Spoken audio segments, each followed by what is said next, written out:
उनकी सेवाओं के मद्देनजर पद्मश्री से सम्मानित किया गया भारत राष्ट्रपति द्वारा। डॉक्टर साहब द्वारा का जो रिकॉर्ड है, डॉक्टर साहब ने एक व्यक्ति की जान से 16.5 किलो का ट्यूमर निकाला था।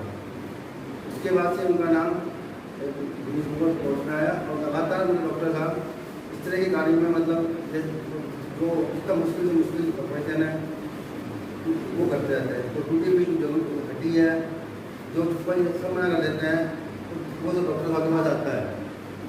और डॉक्टर साहब का सामाजिक क्षेत्र में भी काफ़ी सहयोग रहता है। मेरे साथ तो करीबन डॉक्टर साहब का दूसरे तीसरे महीने संवाद होता रहता है। हमारे कार्यक्रम में आते हैं जाते हैं डॉक्टर साहब। और कभी मैंने डॉक्टर साहब को कहा है कि गरीब आदमी है या इसका इलाज करना है, डॉक्टर साहब ने उसका इलाज निःशुल्क किया है। और जो उसका मैंने कहा इसका रिपेयर करनी है उसका रिपेयर किया डॉक्टर साहब ने किया। तो डॉक्टर साहब का मतलब हमेशा में सहयोग रहता है। और डॉक्टर साहब ऐसे सर्जन हैं कि वो कोई एक डॉक्टर होता है कि ये करो, जो फैक्ट होता है वो वही बताते हैं और उसको इलाज करते हैं। मैं इसमें कार्यक्रम के लिए आशीष जी का विशेष ध्यान धन्यवाद देना चाहूँगा कि उन्होंने वहाँ काफ़ी मेहनत की थी, प्लांट्स में अरेंज किया, ये किया, समय लगाया। ये जो पर्यावरण कार्यक्रम है हमारा हर साल चलता है, हर साल हम ही करते हैं। व्यक्तिगत रूप से तो हमारा चलता ही रहता है।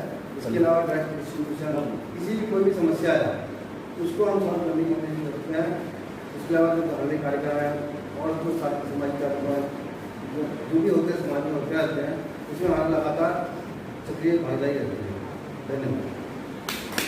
संडे का दिन तो हम लोग आपके इस कार्यक्रम में आएंगे।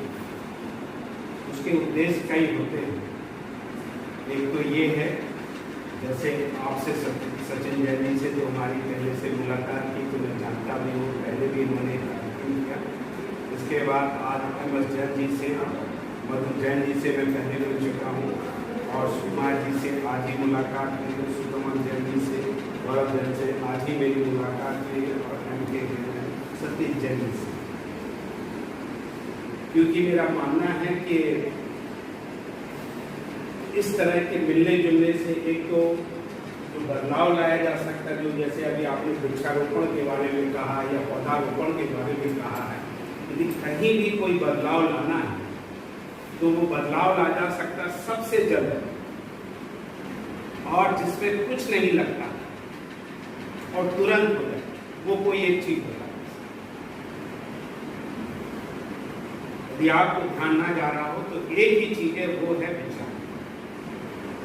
क्योंकि अभी इन्होंने हमसे एक बात कही और मेरी सोच या जो मैंने अभी इनसे एक बात कही और आपकी सोच है, क्योंकि इन संगठनों का और जो आपका माध्यम है जो आप कर रहे हैं अपनी समिति के हिसाब से, दिगंबर जैन महासमिति, और ये ऐसे काम हैं कि जो बहुत सब लोग नहीं करते। दान देना सर, दान पहले तो आप ये देखिए कि जो लेना है वो एक इनहेरेंट कैरेक्टर होता है, आनुवांशिक जिसको कहते हैं। जब बच्चा पैदा होता है तो सब हाथ बंद करके ही, मुट्ठी बंद करके हम सब लोग लेते हैं, और जब जाता है तो लेते हैं।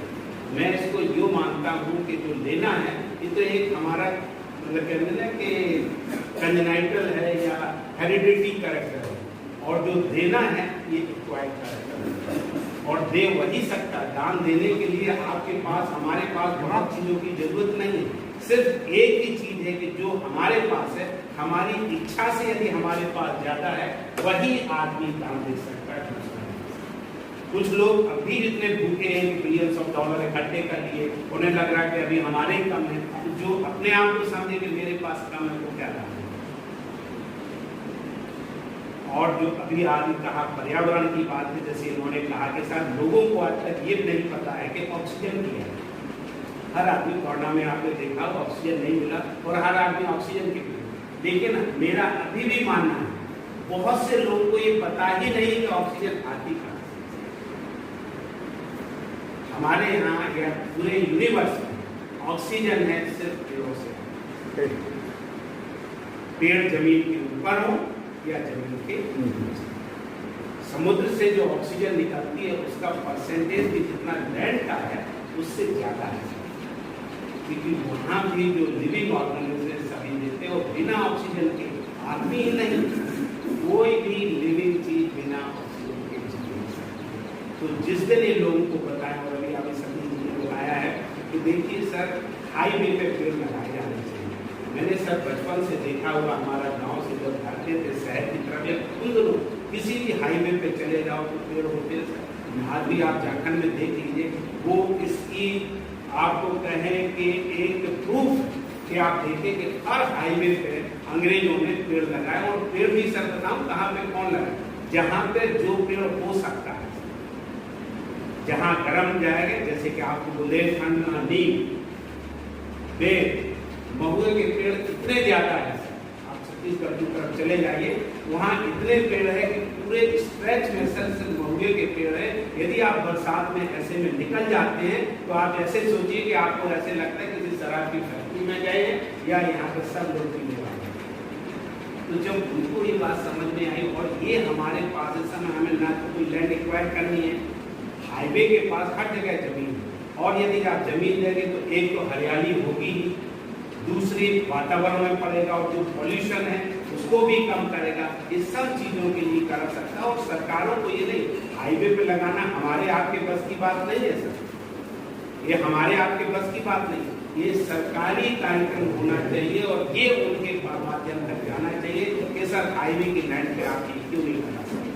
जब हाईवे की लाइन पे आप सोलर एनर्जी वाले पैनल लगाए जा सकते तो पेड़ क्यों नहीं लगाए जा सकते।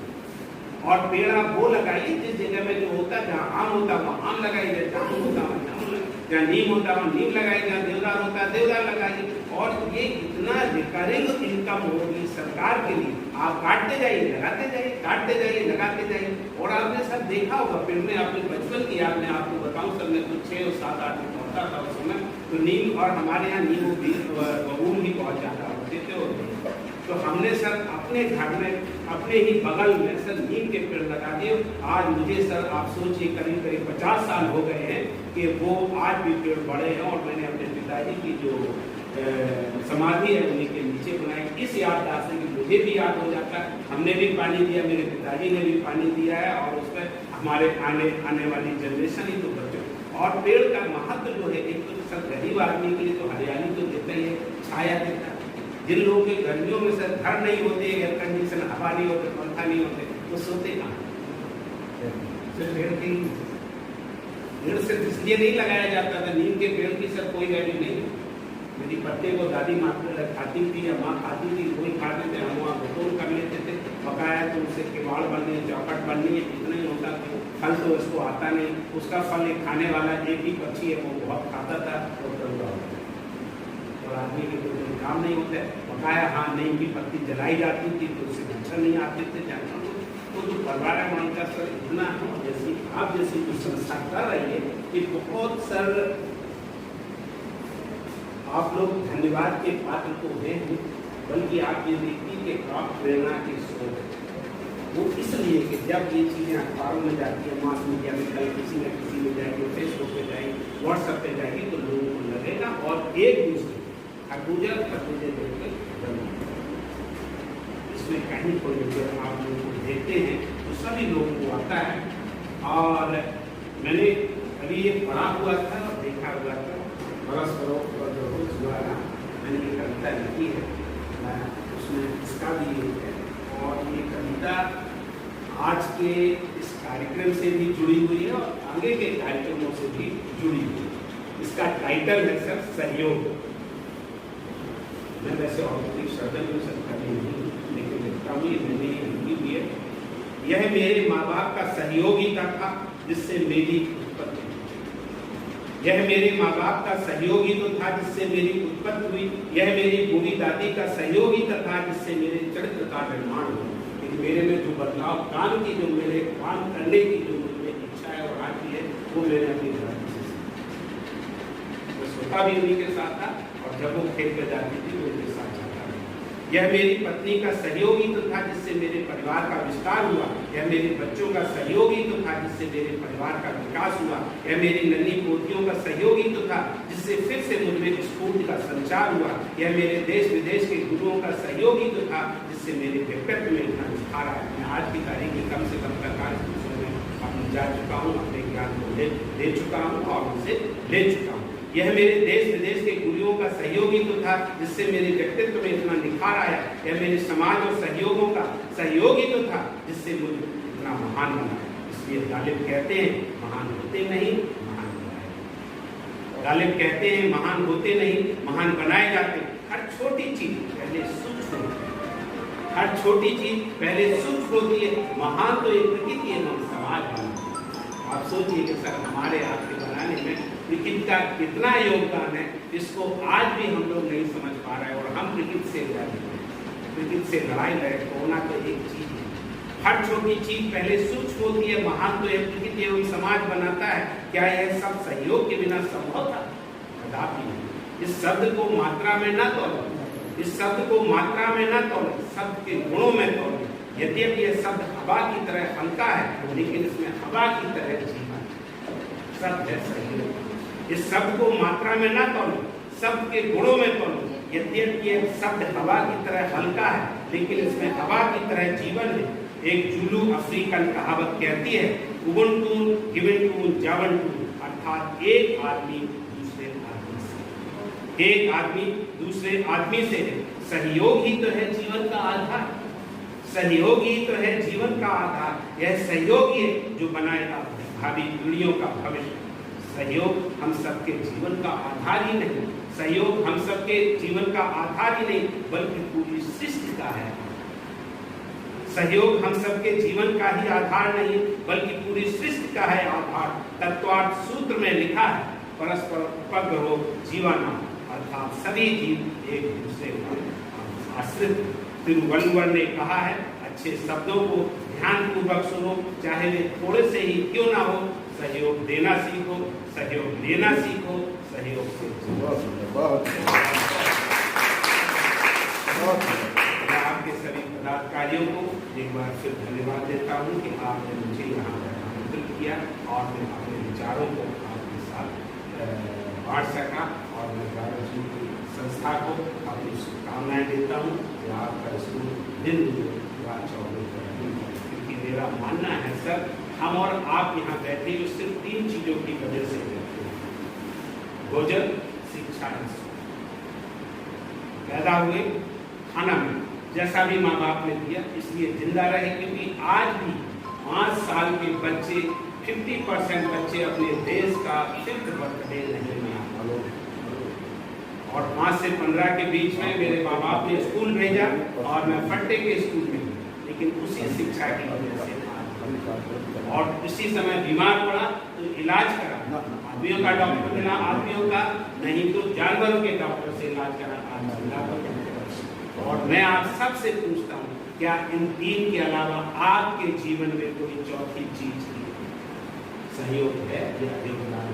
नहीं, आपने सबसे तो सच में मैं समझता हूँ शिक्षा का जो आप काम कर रहे हैं या चिकित्सा का हम काम कर रहे हैं या इस व्यवसाय में कहें या इस सेवा में जितने लोग भी जुड़े हुए, यदि ईमानदारी से जिस दिन इस देश में शिक्षा और स्वास्थ्य अच्छा आ जाएगा, देश दिन दूनी रात चौगुनी तरक्की करेगा।